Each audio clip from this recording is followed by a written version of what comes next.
warahmatullahi ta'ala wabarakatuh. YouTube-ka jinaka aad daawaneysaan waa dalxa xasan markii ugu horeysay daawashada haday tahay fadlan subscribe share like share and comment. maanta waxaan ka hadli rabaa coronavirus. ilaahay ha naga badbaadiyo nijir cudurka ugu xun halista badan saameeyay adduunka dhan daclada ilaahay islaamka ilaahay masoo gaarsiiyo. cudurkan waa cudurka ugu halista badan intaas kun ayaa ku dhimatay halkan ay arki doontaan waxay ku dhinteen Taliyaan lagu dhamaaday ilaa hadda tirada lama soo koobi karo macnaha Taliyaan meelaha dhan waa xirxiray iskuulaadka jaamacadaha dhan waa la xiray sidoo kale hadin waxaa maqlay burca in masaajidii la xiray doono si aan hada u maqlay marka islaam waxa ilaahay masoo gaarsiiyo waxaan cudur waayay ilaahay wato ilaahayna masoo gaarsiiyo lagu duceystaa ummadda Soomaaliyeed meel kasta ay joogaan waxaa leeyahay caafimaad wanaagsan sadaqada hala baxsado cudurkan ilaahay ha naga badbaadiyo sadaqada hala ka baxaliyeed waxaan ilaahay idinka baryaa ilaahay idinka badbaadiyo cudurka coronavirus Soomaali ilaahay ha ka hayo sadaqada hala baxsado kheyraadka hala baxsado waa mucjiso haddii aan qarzamaankii in la joogo xisaabta lagu darsado ilaahay haga baqo meel kasta Soomaali ay joogto wanaaga laga hadlo Soomaaliya sadaqada gacmihiina furan dhiiwa walaalkiina baahan u gargaara kii mutabaraysan u gargaara kii waxaysan u gargaara Soomaalina meel kasta waxa waaye Soomaalida hore ma ahan xaasilnimo ma fiicna waxa la sheedanka iyo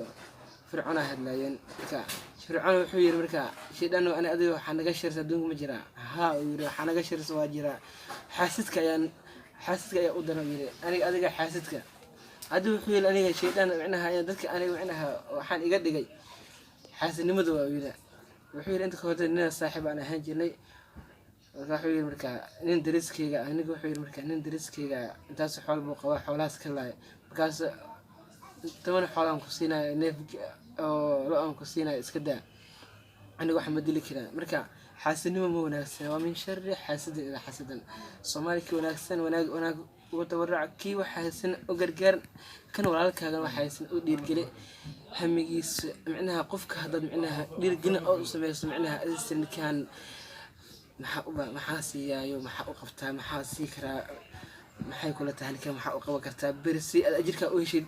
walaalkaad wax u sheeg ha dhihin qoftaan ama qofkan cudiyaan waaye wax ma sii karo ha dhihin qofkan dhagool waaye ama hadhiin qoftaan dhagool way mana guulsan karo qofta dhagoosha waxa laga yaabaa ilaahay ka dhigay qofkan oo curiyaanka ah ilaahay waa ka dhigi karaa curiyaanka macnaha qofkan ilaahay ka dhigay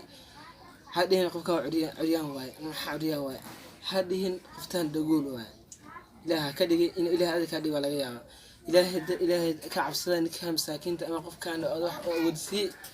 kii masaakiin ara sadaqada dib aan qarzamaankii la jooga hal isku gargaaro ummadda Soomaaliyeed meel kasta ay joogto hal iska daa xaasidnimada ma wanaagsana xaasidnimada iska ilaaliya ku dadaala iska farti macnaha markaas ilaahay tuug ilaahay bar ilaahay ducada ka ajiibo markaas ilaahay waxaad ku baraadaa ummadda muslimiinta ilaahay ka badbaadiyo cudurka coronavirus waxaad ilaahay ummadda Soomaaliyeed meel kasta ay joogaan ka hay cudurka coronavirus adduunka intaas isna dad ku nool adduunka intaas isna ku nool gaalkin waxa isku noolyihiin marka ninkan islaamka hadan ka hadalno islaamka markasto in wax isku sheego wanaag waaye ihsaan waaye in wax isku sheego aba ihsaan ah islaamku wuxuu ugu nool yahay in ihsaan isku sameeyaan wanaag ay ku hadlaan coronavirus ilaahay naga badbaadiyo dadka way nacbihiin dadka dad qaar waxay iska dhaadhiceen telefoon laga soo wacaa coronavirus ku dhacay taas ha amisnaan markaas ilaahay bari ilaahay ku kalsano oo tawakkal ala Allah wa kafa billahi ku filan ilaahay ku kalsanato halkan aan muuqaalka ku soo okeysina asxaabta waxaan leeyahay muuqaalka si share gareey subscribe hala saaro like comment